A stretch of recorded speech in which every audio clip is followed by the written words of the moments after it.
Queridas amigas, queridos amigos, vamos dar início a mais um podcast Conversando com Kardec. Hoje o nosso tema é possessos, que vai tratar exatamente do fenômeno da possessão, e esse tema está na parte segunda do Livro dos Espíritos, que trata do mundo espírita, lá no capítulo 9, que fala da intervenção dos espíritos aqui no mundo físico, onde nós estamos encarnados. Antes de nós darmos início propriamente ao estudo do Livro dos Espíritos, eu queria, junto com vocês, visitar o Livro dos Médiuns, que também é chamado Guia dos Médiuns e dos Evocadores, quando lá, na segunda parte, no capítulo 13, Kardec também vai tratar da questão da obsessão. E nós sabemos que existem 3 tipos de obsessão.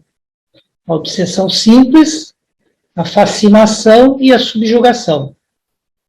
Então, aqui nós vamos dar um entendimento que Kardec dá a esse termo subjugação, quando ele diz que a subjugação é uma constrição que paralisa a vontade daquele que a sofre, e o faz agir de uma maneira que ele não quer, né, a seu malgrado. Então, resumindo, o paciente fica sobre o verdadeiro jugo de outro espírito, ou seja, sobre o comando de um outro espírito, sobre a vontade de um outro espírito. E mais adiante, Kardec diz que dava-se outrora o nome de possessão, o que ele vai chamar então agora de subjugação. Então ele diz, dava-se outrora o nome de possessão ao império exercido por maus espíritos, quando a influência deles ia até a aberração das faculdades da vítima. Ou seja, quando o espírito fazia a subjugação.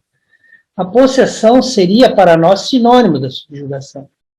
Mas ele não vai usar esse termo na sequência da obra, embora seja o termo que é mais utilizado à sua época, e vai preferir o termo subjugação, por 2 motivos. Primeiro, porque você falar em possessão dava na época, e ainda para algumas pessoas ainda dá a ideia, de que existem seres criados especialmente para o mal, né, que muitas vezes serão chamados de demônios, que tem essa única finalidade de praticar o mal, né? E isso não é uma verdade, né? Esse é o primeiro motivo. O que há são seres mais ou menos imperfeitos, que podem e vão se melhorar. Então, a possessão, para algumas pessoas, a maioria na época, e para algumas pessoas hoje, ela implica nessa ideia de entidades ou espíritos ou seres criados por Deus com o único propósito de fazer o mal. Esse é o primeiro motivo pelo qual ele não vai utilizar essa palavra. O segundo, porque a ideia da possessão ela faz as pessoas imaginar que um espírito estranho pode se apoderar de um corpo de outra pessoa, né? Uma espécie de coabitação. E isso não ocorre. Né? Na subjugação que ocorre é um constrangimento da vontade daquele que está sendo subjugado.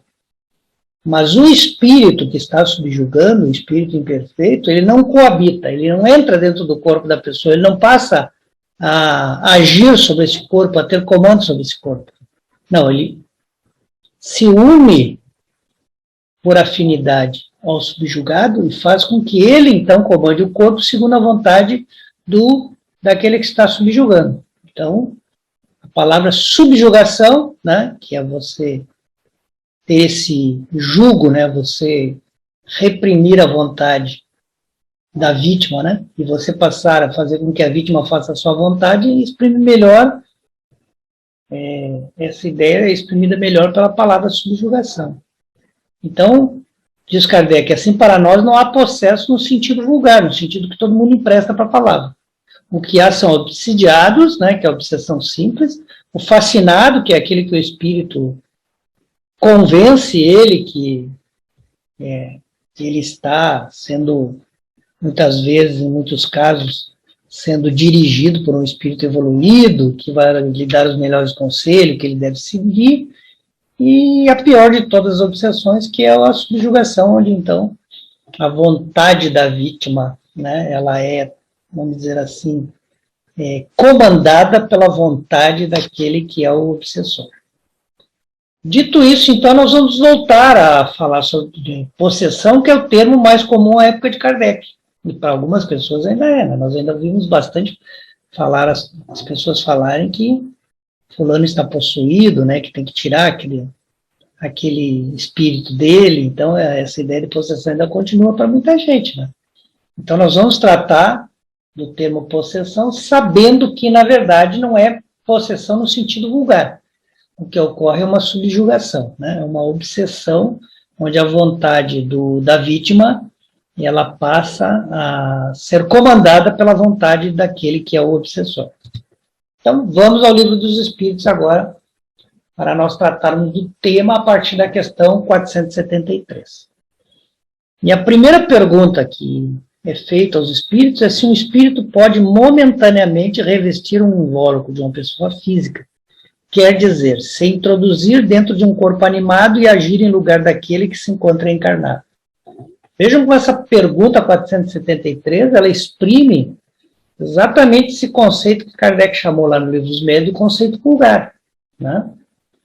Está perguntando, o espírito pode entrar dentro do corpo e comandar aquele corpo, mesmo sendo aquele corpo, sendo ele instrumento da encarnação de um outro espírito? Então, já pela explicação do Livro dos Médiuns, a gente já sabe que não pode, né? Então, a resposta dos espíritos é, o espírito não entra em um corpo, como se entra numa casa, né? Ele se afina com o espírito encarnado. Então, a subjugação, a possessão, ela se dá da mente do agressor para a mente da vítima, da mente do obsessor para a mente do obsidiado. Então, esse obsessor, ele se afina com o espírito que vai ser obsidiado, né? E essa afinidade, ela tem a ver com os mesmos defeitos e as mesmas qualidades, para agir conjuntamente com ele. Então, nós vemos até aqui vendo essa influência que os espíritos têm em nossos pensamentos e nossas ações. Aqui é quando essa ação toma uma gravidade a ponto de que o espírito que está encarnado vai começar a ter ações que ele não gostaria de estar tomando, mas ele está como que comandado por aquele que é o seu obsessor. Continuando na explicação, então os espíritos dizem que é sempre o espírito encarnado que age sobre a matéria da qual está revestido, ou seja, o espírito que o obsessor que provoca a possessão, ele nunca vai poder agir diretamente sobre a matéria, sobre aquele corpo físico, né? Então, o espírito não pode se substituir àquele que está encarnado, porque o espírito e o corpo estão ligados até o momento marcado para o término da existência material. Vamos lembrar aqui, quando nós temos o momento da concepção do corpo físico, é o único momento em que o espírito pode se ligar à matéria naquele momento. No momento da concepção, um determinado espírito se liga à matéria. Esse laço ele não será rompido a não ser pela morte, né? Ou seja, se ele vier a se romper, não há como ligar de novo. Aquele corpo ele vai perecer, né? Ele vai entrar no fenômeno que nós conhecemos por morte. Mas também não há como outro espírito se ligar nele depois da concepção. Então, a possibilidade que é aventada aqui não existe, né? O espírito que se ligou na concepção é sempre o que vai comandar aquele corpo. O que pode ele ser influenciado a ponto da sua própria vontade não ser feito por um terceiro, e isso só ocorrerá quando houver afinidade, que vai ser explicado também mais adiante. Então, agora, a questão 474 já parte do princípio de que então não há essa possessão como as pessoas imaginam, né? Ou seja, dois espíritos estarem coabitando o mesmo corpo. Ora o corpo é comandado por um, ora o corpo é comandado por outro. Então, isso não existe, né?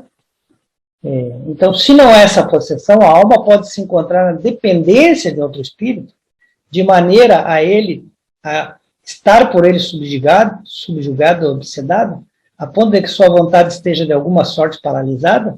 Sim, é o que vai ter a explicação lá no Livro dos Médiuns. Ou seja, um outro espírito, o espírito que está sofrendo a influência, ele vai estar na dependência de um outro espírito, de tal forma que ele está subjugado ou obsediado. No caso, subjugação é um tipo de obsessão.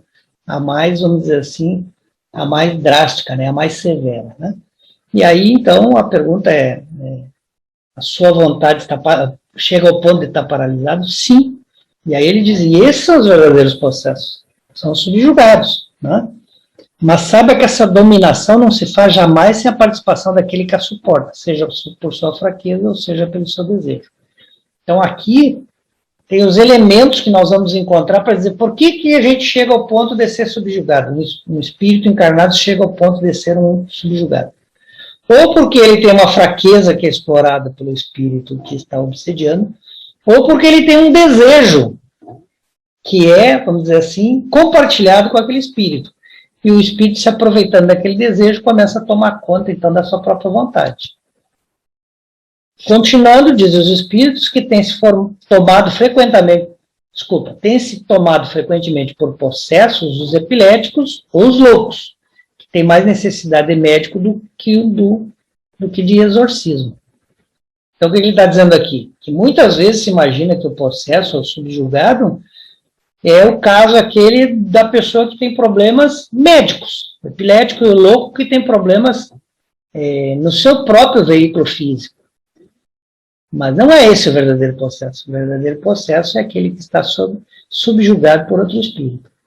Então, depois tem uma pequena explicação que diz a palavra processo em seu sentido vulgar supõe a existência de demônios, quer dizer, de uma categoria de seres de natureza má, e a coabitação de um desses seres com a alma no corpo de um indivíduo.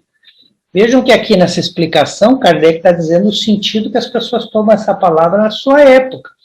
E é exatamente por esse sentido que as pessoas dão que ele vai deixar de usar essa palavra processo. E colocou a palavra que é mais adequada, que é a subjugação. Então ele vai dizer, o que vocês chamam de possessão, na verdade é uma subjugação. Por quê? Porque ela não ocorre causada por espíritos que são sempre destinados ao mal, e porque dois seres não coabitam ao mesmo tempo a mesma alma. Então, o mais certo seria dizer que ele está sob julgo de outro espírito, subjugação.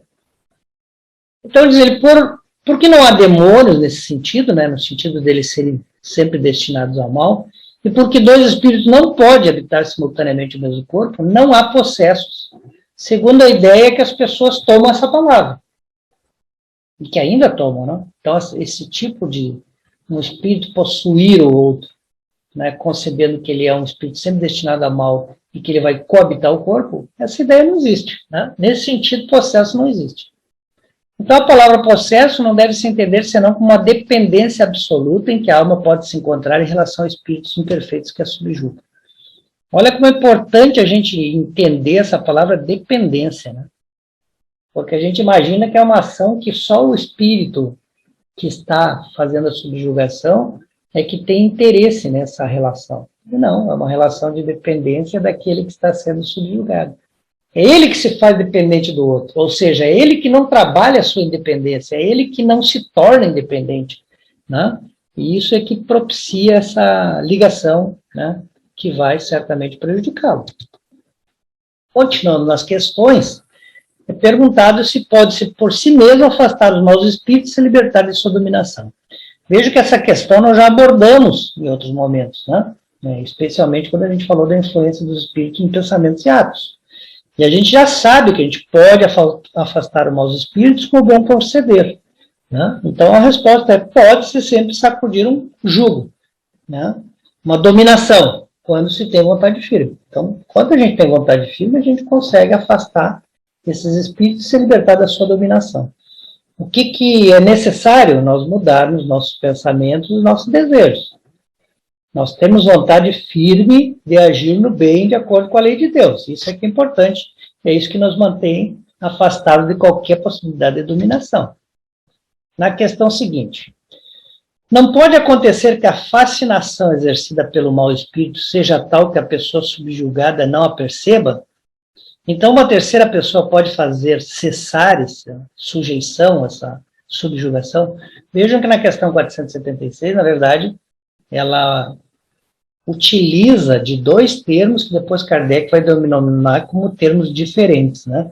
Obsessões em graus diferentes. Um é a fascinação e o outro é a subjugação, que é a mais grave. A fascinação é quando o espírito se apresenta como um espírito muito sábio, muito inteligente, a pessoa começa a acreditar nele e começa a acreditar que deve fazer aquilo que ele quer.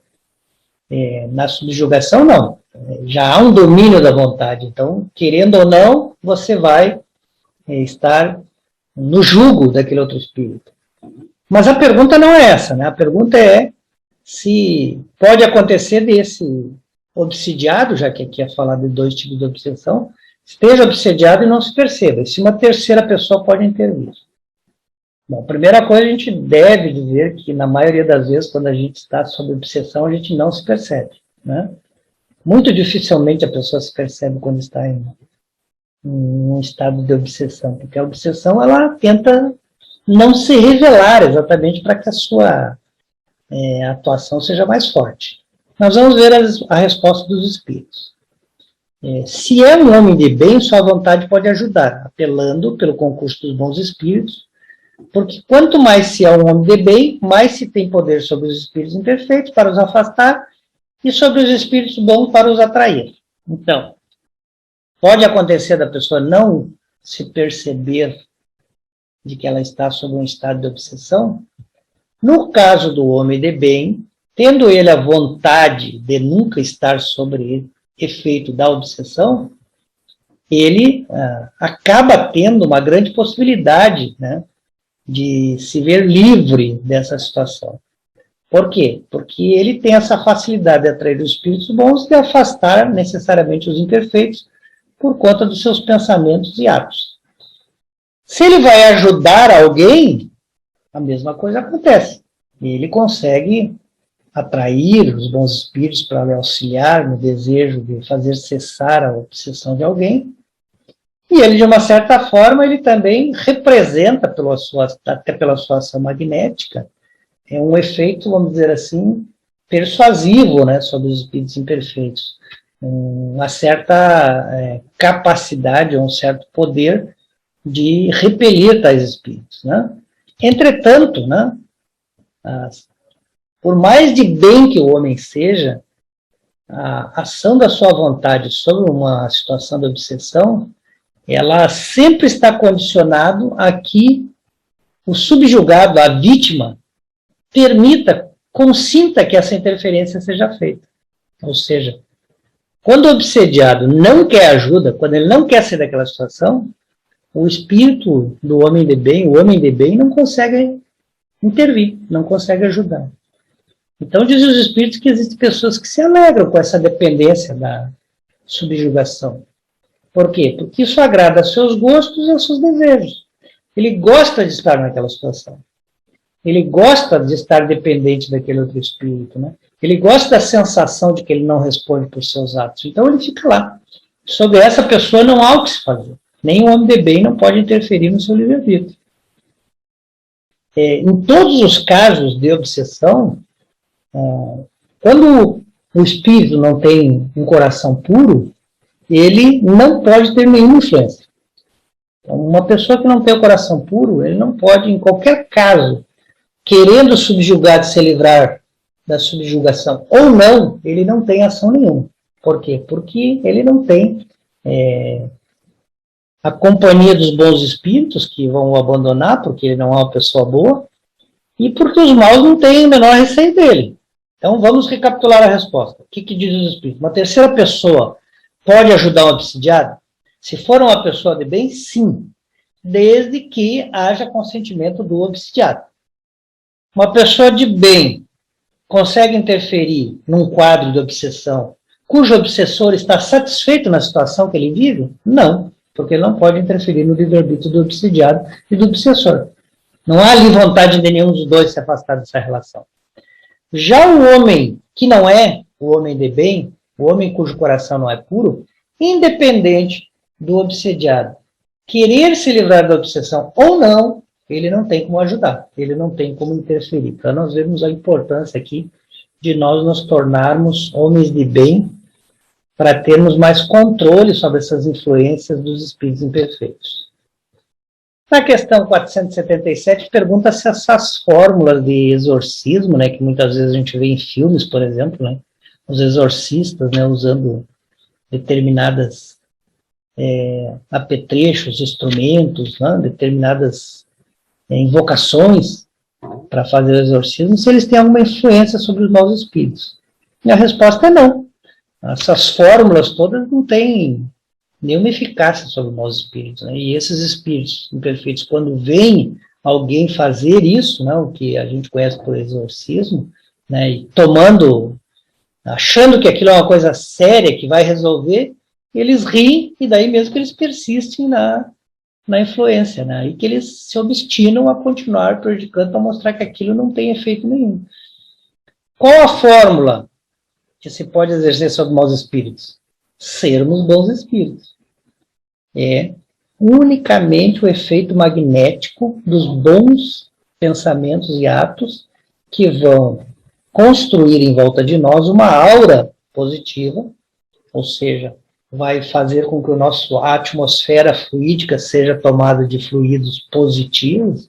Essa é a única, vamos dizer assim, fórmula, né? Essa é a única condição que faz com que os maus espíritos se afastem, porque eles não querem, né, estar próximos de boas influências, né? Eles, por uma razão magnética, né, como os seus fluidos são deletérios, doentes, malsãs, como Kardec vai chamar na Gênese, né, eles não combinam com fluidos sadios, que são os fluidos que emitem os bons espíritos. Então, eles serão repelidos por um efeito magnético, como também ocorre com o ímã, né? Quando dois polos diferentes se aproximam, o ímã tenta afastar os dois materiais que estão carregados com polaridades diferentes. E o oposto é verdade, né? O ímã também atrai quando os dois polos são iguais, assim como as pessoas que são iguais também se atraem. 478.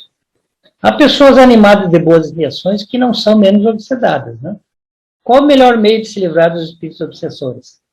Vejam que, novamente, a pergunta persiste. Como é que se livra dos espíritos obsessores? Né?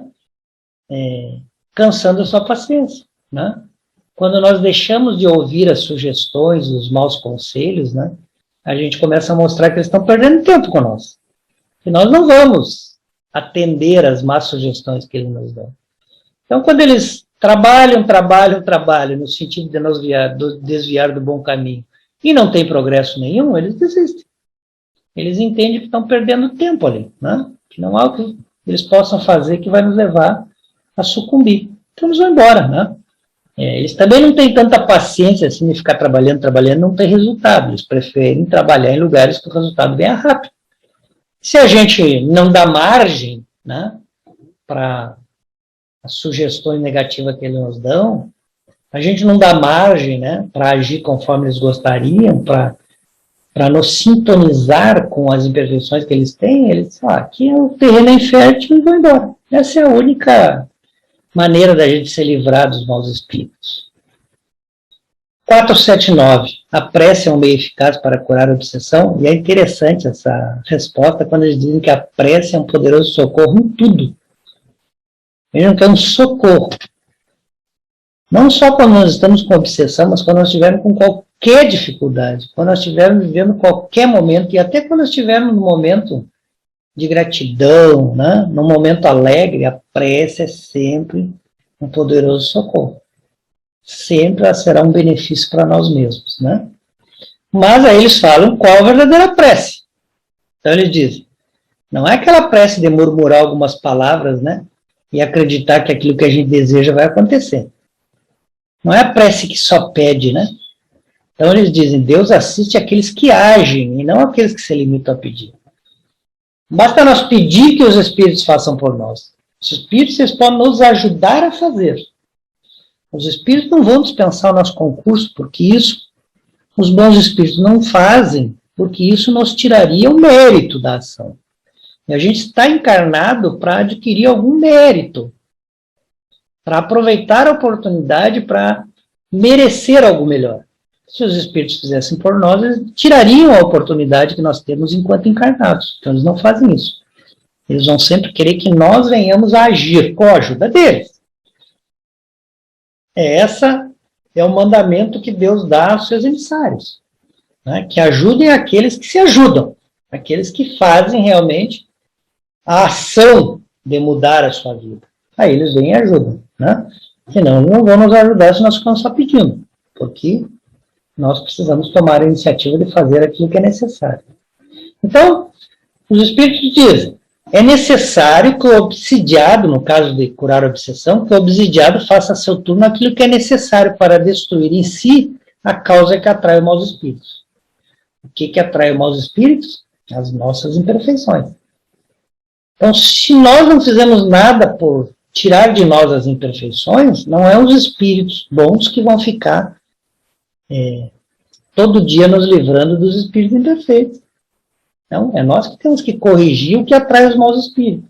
Até porque se nós corrigirmos as coisas que atraem os maus espíritos, nós passamos a ter qualidades que atraem os bons espíritos. Ou seja, nós passamos a ter maior concurso com eles, porque eles têm também interesse em estar conosco. Vejam como é uma regra, é uma lei física, magnética, que nós não podemos prescindir, né? A prece é o pensamento em ação, é a matéria mental despejando na nossa atmosfera fluídica bons fluidos, fluidos salutares, que vão atrair outros fluidos salutares que só existem no bons espíritos. Então é uma afinidade. Nós precisamos também nos esforçar, ter a vontade de estarmos melhor para nos afinizarmos com bons espíritos. Essa é a regra. Não somente ficar pedindo que eles nos socorram quando a gente vê que estamos em situação de sermos obsidiados. 480. Que pensar da expulsão dos demônios que fala o Evangelho? Porque o Evangelho fala muito, né? De demônios que eram expulsos, dos endemoniados, né? De Cristo fazendo curas em que ele expulsava os endemoniados, né? E aí, é claro, né, nós sabemos que os evangelhos que retratam a vida de Jesus, eles têm uma linguagem bastante simbólica. E uma linguagem também que é a linguagem possível para aqueles homens humildes que escreveram o evangelho. Não só humildes no sentido de que são homens de uma época muito remota, onde não havia,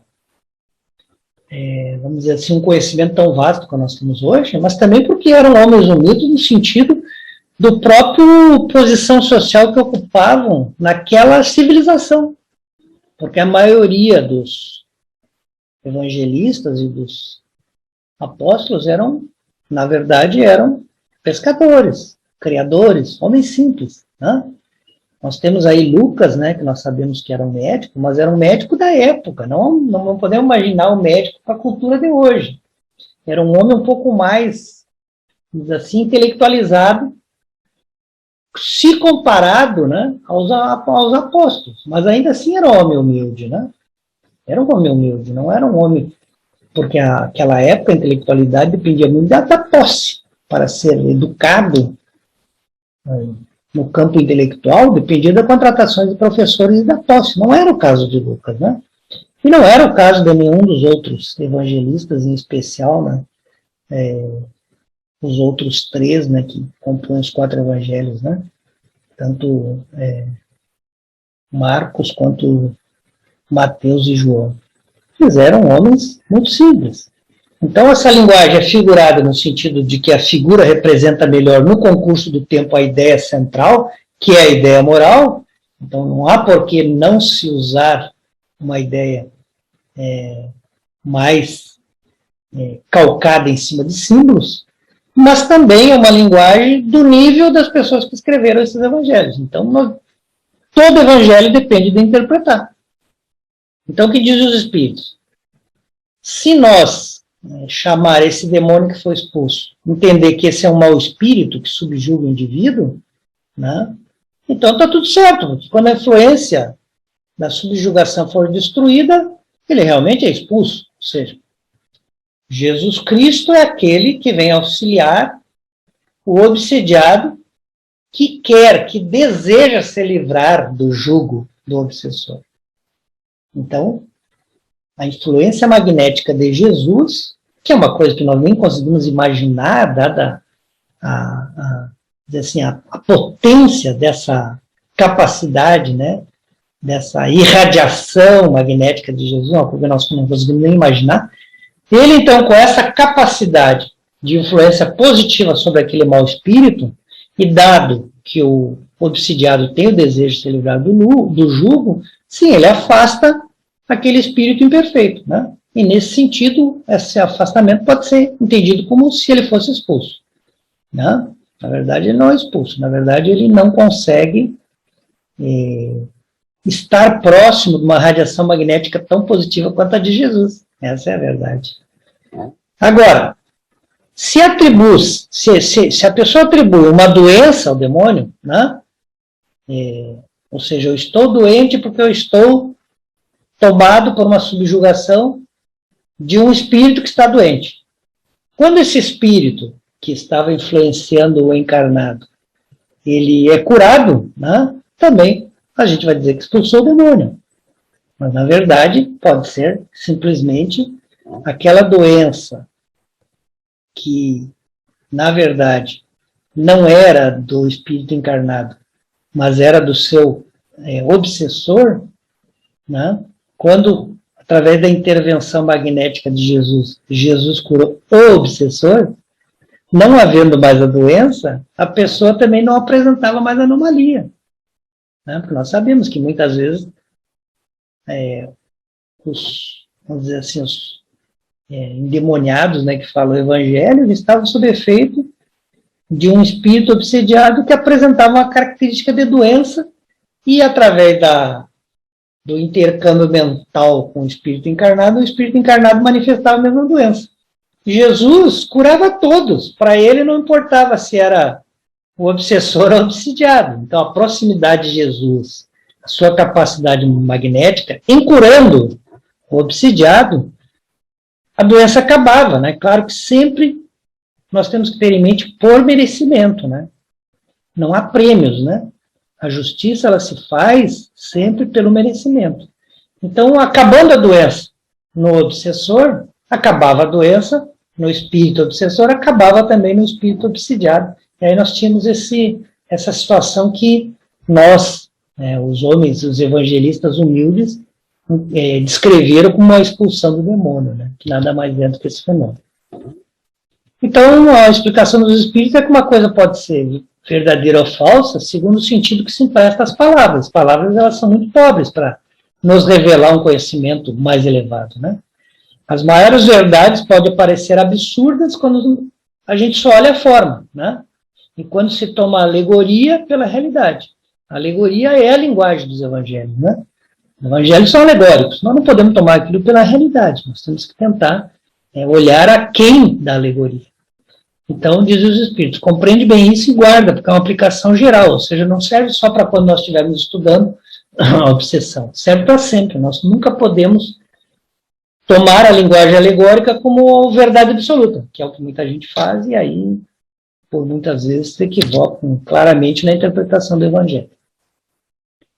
Nós, então, felizes por esse tema, que foi muito interessante, agradecemos a Deus e a Jesus, pedimos que os bons espíritos abençoem os nossos lares e que nós possamos, novamente, na quarta-feira que vem, retomar os nossos estudos do Livro dos Espíritos. Que assim seja.